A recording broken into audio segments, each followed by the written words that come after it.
자, 합유입니다. 합유는 뭐냐면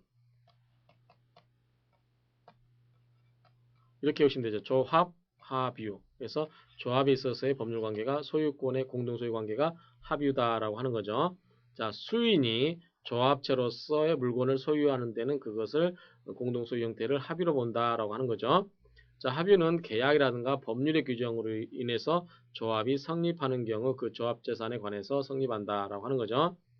참고로 이제 법률의 규정에 의한 합의물로는 신탁법에 의한 신탁재산이 있고 수탁자가 수인인 경우에 신탁재산은 합유가 된다라고 하는 겁니다. 자, 합유관계의 내용을 보게 되면 합유관계의 내용은 합의자 사이의 계약으로 정하여지나 그러한 계약이 없으면 민법의 규정에 의해서 다음과 같이 정하게 됩니다. 보존, 변경, 처분 이거 어떻게 한다고 했습니까? 자, 합의물을 보존하는 경우 변경 처분에 있어서 다르죠. 자, 보존은 뭡니까? 다른 합의자에게도 유리하죠. 따라서 보존 행위는 각자가 할 수 있습니다. 자, 각자 단독으로 할 수 있습니다. 근데 변경 처분은 어떻게 할까? 이런 것은 전원의 동의가 있어야 되죠. 전원의 동의가 있어야 된다. 왜냐하면 변경이라든가 처분은 다른 조합원에게 굉장히 이해관계가 미칠 수 있기 때문에 그러한 경우는 전원의 동의가 있어야 된다. 합의물에 대한 지분은 어떻게 된다? 합의물에 대한 지분은 합의자는 전체로서 조합재산에 대해서 지분을 가질 뿐만 아니라, 자, 조합재산에 대해서 지분을 가질 뿐만 아니라 조합재산을 이루는 개개의 물건에 대해서도 지분을 가지게 됩니다. 그 다음에 합의물에 대한 지분을 처분하는데도 전원의 동의가 필요하다. 그래서 전원의 동의가 필요에 의해서 처분하게 됩니다. 그 다음에 합의물은 분할을 금지합니다. 그래서 분할을 청구하지 못하게 되는 거고요. 합의관계 종료는 합의관계가 종료하는 것은 합의물을 양도하는 경우, 다음 조합체가 해산하는 경우 이렇게 두 가지 경우에 합의물을 양도하거나 조합체가 해산한 경우는 합의관계가 종료가 된다라고 하는 거죠. 조합의 해산으로 합의관계를 종료하게 되면 합의재산은 이를 분할하게 된다라고 하는 거죠. 자, 분할의 경우는 공유물의 분할에 관한 규정이 준용이 되겠죠. 그 다음에 합의자의 지위는 특약이 없는 한 상속되지 아니하므로 특약으로 상속이 가능하다. 즉 당사자 간의 개인적으로 어떤 인적 신뢰관계가 중요시되기 때문에 합의자의 한 사람이 사망한 경우 그러한 경우에 그 상속이 당연히 인정되지는 않고 인정되지 않지만 특약을 둔 경우는 그게 특약의 상속이 가능하다라고 이해를 하시면 된다라고 하는 뜻입니다. 자, 총유는 법인 아닌 사단의 소유 형태다 라고 하는 건데, 그러면 법인 아닌 사단 형태가 뭐냐면 종중, 우리가 문중이라고 하죠. 그 다음에 교회, 동창회, 뭐 교회와 같은 말로 사찰도 있을 수 있겠죠. 그러한 경우는 뭐다? 이것은 총유의 법률관계에 있다라고 이렇게 이해하시면 됩니다. 총유에는 공유나 합의에 있어서 합의와 같은 지분이라는 것은 쓸 수 없다. 따라서 총유는 말 그대로 항상 총체. 이 총유는 항상 전체로만 있다. 따라서 지분은 없다라고 이렇게 이해하시면 됩니다. 부동산에 관해서는 사단 명의로 등기를 하게 되면 대표사가 등기를 신청하게 되는데 보통은 어떻게 합니까? 보통은 그냥 그 대표자가 한 사람이 하죠. 문중 대표가. 자, 법인 아닌 사단의 정관이라든가 기타 규약에 의해서 규율하게 되는데 정한 바가 없으면 다음의 규정에 의합니다. 자, 총유물의 관리 및 처분은 사원총회의 결의에 의하도록 하고 있습니다. 주의할 것은 보존행위도 어떻게 된다? 다른 이제 공유라든가 뭐죠? 합의의 경우 있어서는 어떻게 했습니까? 보존행위는 단독으로 했었죠. 보존행위는 이 단독으로 할 수 있었으나 이 총유 관계에 있어서는 보존행위도 사원총회 결의를 거쳐서 하도록 하고 있습니다. 각 사원은 정관, 기타 규약에 따라서 총유물을 사용, 수익할 수 있습니다. 그래서 이 총유물을 사용, 수익할 수 있고요. 총유물에 관한 사원의 권리 의무는 사원의 지위를 취득, 상실할 때 당연히 취득, 상실됩니다. 그래서 사원의 지위, 그렇죠? 그러한 문중의 그 구성원이 되면은 총유관계를 취득하는 거지만 만약에 문중에서 쫓겨나게 되면 그런 것은 총유관계도 당연히 상실되게 된다라는 뜻입니다. 그러면 총유관계에 대해서 이제 여러분들이 이제 대표적으로 문중 교회인데 이것은 이제 여러분들이 주어진 교환을 잘 보시면 되는데 그 중에서 이제 우리가 흔히 가장 대표적으로 하는 게 이제 종중이라고 하는 건데 이 종중에 대해서 한번 보도록 하십시다. 정중이 뭐냐? 라고 했을 때 이 성과 본을 같이 하는 자연적 혈연단체다. 공동 선조의 후손 중 성년 이상의 남자 전부를 구성을 하여 공동 선조의 분묘, 수호, 제사, 정원 상호 간의 친목을 목적으로 하는 종족의 혈연적 집단이다. 라고 이렇게 구성하고 있습니다. 그래서 최근에 그 용인인가요? 그 선산, 정중의 선산을 이제 팔았었죠. 이 산을 팔아가지고 나온 돈을 가지고 남자들만 상대로 해서 이것을 나눠 가졌는데 여기에 이제 뭐냐면 여자분들이 뭡니까? 이것은 우리도 정중의 인원인데 왜 우리한테는 돈을 나눠주지 않느냐라고 해서 소송을 제기해서 이겼죠. 그래서 이런 경우는 뭡니까? 이제 남자만 가지고 할 수 있느냐라고 할 수 있는데 앞으로는 이 여성의 입김이 강해지면 이 그냥 여성이 됐든 남성이 됐든 어떤 전부가 이 정중을 구성하는 단체가 멤버가 되지 않을까 하는 생각이 듭니다. 자연 발생적으로 성립하는 것이므로 정중의 성립에 특별한 어떤 조직 행위가 필요하지는 않습니다. 혈연적 집단이 아닌 내시 정중은 성립할 수 없다. 이게 무슨 말이냐면, 자, 내시들은 그 자식을 낳을 수가 없죠. 그런 경우에 아마 여러분도 내시도 입양을 통해서 그러한 이 정중을 만들어갔는데 그런 경우에 내시 정중은 혈연이 아니기 때문에 이런 것은 정중이 될 수 없다라고 하는 거죠. 자, 공동 선조의 후손 중 일정한 범위의 종족 집단이 사회적 조직체를 조직하여서 고유의 재산을 소유 관리하면서 독자적인 활동을 하는 것은 정중 유사의 단체에 불과하다. 그래서 정중이 아니다라고 하는 거죠. 자, 남자는 혈연의 원근에 관계없이 자기 의사를 불문하고 자기가 정중이 안 되고 싶다고 해서 정중이 안 되는 게 아니고 당연히 정중원이 되고 임의로 탈퇴할 수도 없습니다. 총의 결의라든가 정약에 의해서 일부 자격을 제한하거나 박탈할 수도 없습니다. 소멸은 정원이 즉 정중을 구성하고 있는 모든 정원이 모두 사망하고 후사가 없을 때 소멸이 된다라고 하는 건데 우리가 여기서 맞출 거는 이거죠. 자, 정중 재산의 성격을 어떻게 볼 거냐라고 하는데 통설과 판례는 총유 관계라고 본다. 따라서 총유라고 보는데 실제로는 어떻게 하냐면 총유 등기를 하는 일은 드물고 정중의 대표인 정손이라든가 대표자의 소유로 등기가 이루어지고 있습니다. 그래서 종종 흔하게 여러분들 아마 주변에서 볼 수 있는데, 자, 정중 땅입니다.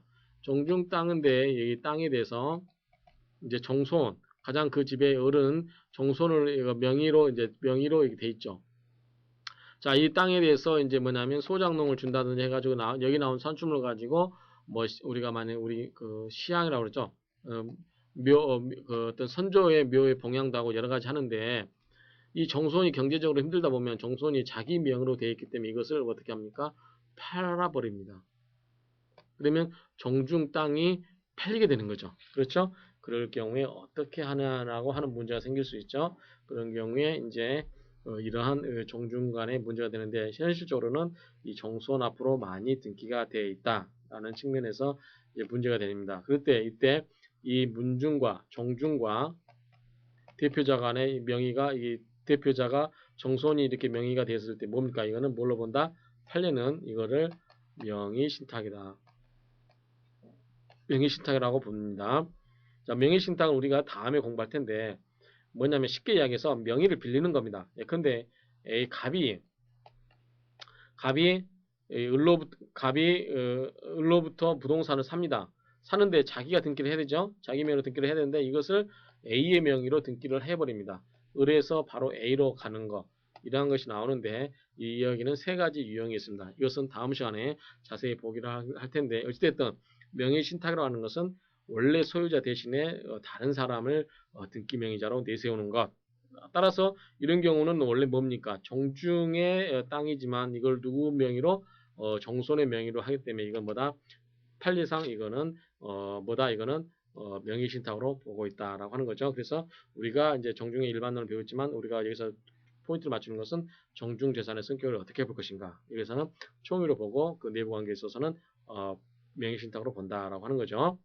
그 다음에 그런데 우리가 명의신탁은 부동산 실등기 명의에 관한 법률인가요? 부동산 실명제법이라고 해야죠. 그 법에 의해서 금지가 됐습니다. 명의신탁이 하면 안 됩니다. 그럼에도 불구하고 이 정중에 관해서는 여전히 여전히 인정을 해주고 있다라고 하는 점이 특징이 있습니다. 그 다음에 이제 총유 관계에 있는 정중도 능력은 민사소송의 당사자 능력도 인정이 되고 등기 능력도 인정이 되고 불법행위 능력도 여전히 이 정중도 인정이 되고 있다라고 하는 점을 이해하시면 됩니다. 자, 교회를 한번 보십시다. 교회 관계에도 여러 가지 이제 문제가 생길 수 있는데 교회도 교회 분열의 경우에 법률 관계 복잡할 수 있습니다. 자, 하나의 이 A 교회가 이렇게 있다가 교회가 어떻게 쪼개냐면 A-와 이 B- 이 교회로 쪼갰을 경우에 이 여기에 속해 있던 재산은 총유입니다. 재산은 총유인데 이때 재산을 어떻게 여기 기속시킬 것인가라고 하는 문제가 굉장히 이슈가 되는 거죠. 자, 교회 내부의 신앙관계에 관한 분쟁에서 징계권 등 이런 것은 사법권 행사는 부정을 합니다만 교회 재산의 관계, 우리가 엿볼 것은 이거죠. 이런 경우는 사법권 행사를 긍정한다. 즉 법원이 판결을 통해서 이것을 분쟁을 조정할 수 있다라고 하는 뜻이죠. 교회의 재산 관계에 있어서 교회의 자치법규, 헌법이라든가 장정을 적용하지 않고 뭘 적용한다? 민법상의 총유의 법률을 적용한다. 총유의 법률 관계를 적용한다라고 하는 거죠.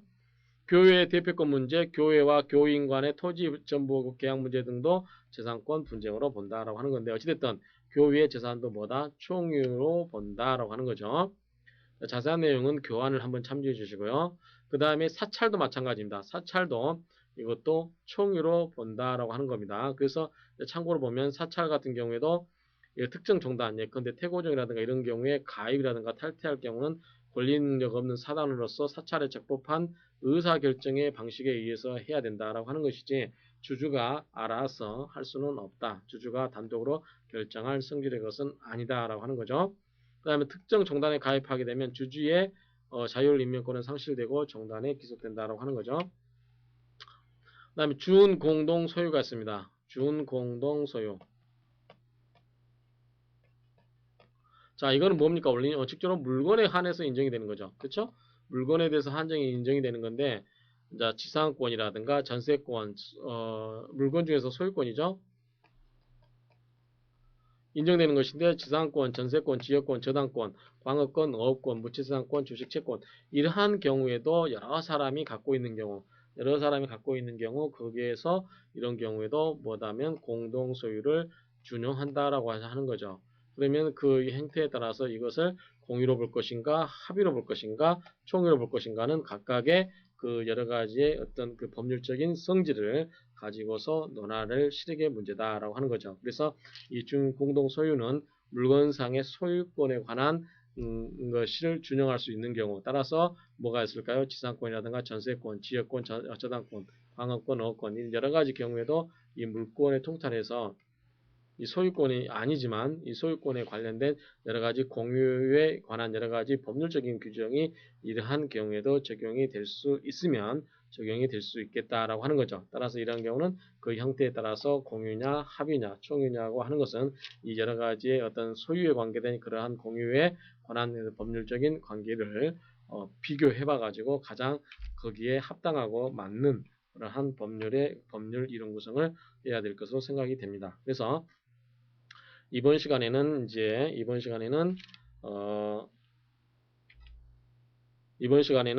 우리가 공유, 총유, 합의에 대해서 한번 공부를 하셨는데 한번 종합적으로 한번 정리를 해보도록 하시겠습니다.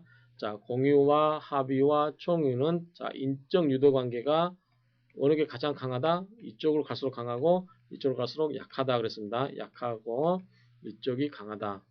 따라서 이거는 완전히 통째로만 움직인다 그러죠. 총이니까 총체적으로만 움직이기 때문에 지분이라든가 이런 말은 있을 수가 없다. 그렇죠? 그 다음에 합의는 이제 조합을 생각하시면 되고 총유는 문중이라든가 교회, 종중, 교회, 사찰, 뭐 동창회 이런 게 생각하시면 되고요. 공유는 그냥 단순히 개별적으로 수량적으로 결합되어 있을 뿐이기 때문에 수량적으로 분해가 가능하다라고 이렇게 하시면 됩니다. 그래서 보존행위는 각자 총회 요 부분이 특징이 있다고 말씀을 드렸죠. 그 다음에 관리는 과반수 계약 총회 이렇게 됐죠. 그 다음에 사용 수익 부담도 지분 비율대로 가능하고 계약하고 각 사원 이전과라든가 규약을 따라서 가능하고 처분 변경은 전원의 동의로서 가능하고 전원 동의로서만 가능하고 총유는 이 총의 결의로서만 가능하다. 지분 처분에 관해서는 총유는 지분 개념이 있지 않다라고 했고 처분하는 경우에서는 공유가 가장 자유롭다. 자유로이 처분이 가능하다. 왜냐하면 개별적으로 그냥 연결되어 있었지 당사자 간은 개별적인 사람들 간의 유대관계라는 게 있을 수가 없다라고 하는 거죠. 합의는 전원의 동의로만 가능하다. 그 다음에 분할 청구는 원칙적으로 자유로이 각자가 가능하고 합의는 불가능하다. 다만 어떨 때 조합을 해산할 때는 가능하다. 총유는 분할 청구가 아예 불가능하다라고 하는 거죠. 그다음 등기 방식은 공유자 전원이 하는 거고 그다음에 합의도 합의자 전원의 등기로 가능하다. 근데 실제로는 한 사람을 하고 뭐 할 수도 있겠죠. 총유는 뭐 단체 자체 명의로도 등기가 가능하다. 그래서 단체 자체 명의가 등기가 가능하다는 점이 좀 특징이 있죠. 그 다음에 종료 사유는 이제 공유물을 양도하거나 분할하는 경우, 조합 같은 경우는 해산하는 경우, 총유 같은 경우는 총유물을 양도하거나 사원 지위의 득실이 사원 자의를 얻거나 사원 자격을 얻거나 또는 상실하는 경우, 그런 경우에 따라서 종료가 되기도 한다라고 하는 거죠. 공동 소유 형태는 이것은 이미 설명을 몇 번 드렸기 때문에 생략하고요. 그 다음에 합의는 조합관계, 그 다음에 총유는 종중, 교회, 사찰. 그래서 이러한 부분에 대해서 이미 살펴를 보았습니다. 그래서 이러한 여러 가지의 비교 형태가 있는데 이 표를 가지고 여러분들이 이제 수업을 들으시거나 다른 교재 또는 여러분들이 참고서적을 보시면서 그 표를 가지고 정리를 하시면 여러분들이 정리를 하시되 이 최소한 여러분들이 이 시간에 세 가지의 소유 형태가 있다. 공유, 합유, 총유. 공유는 여러 사람이 수량적으로 결합된 거기 때문에 분할이 가능하다. 합유는 조합 형태의 소유 형태다. 공동 소유 형태다. 총유는 종중이라든가 교회 사찰 같이 어떤 총체적으로 단체가 하는 거기 때문에 그러한 경우에 있어서는 지분의 개념이 존재하지 않다. 심지어는 이 보존행위도 각자가 할 수 있는 게 아니고 그 총의 결의로서 한다라는 점, 이 정도만 이 시간에 꼭 기억하시고 다음에 이제 계속 공부를 하시면서 여러분들이 반복 복습하시면서 더 자세하게 이 표를 토대로 해서 더 정리를 해가시면서 공부하시기 바랍니다. 수고하셨습니다.